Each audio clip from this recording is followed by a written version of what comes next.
stave and stove. Stave. Stave refers to a wooden plank or a curved piece of wood, specifically one of a series that form the sides, covering, or lining of a vessel or structure. Examples: the barrel was made of oak staves bound together with metal hoops. The old barn staves were weathered and worn from years of exposure. Stove.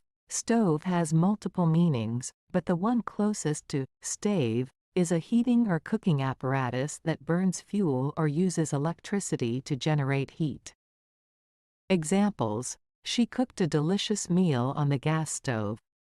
They gathered around the wood stove to keep warm on a cold winter night.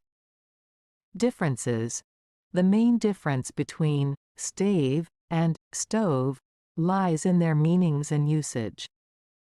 Stave primarily refers to a wooden plank or a curved piece of wood used in construction, while stove is a heating or cooking appliance.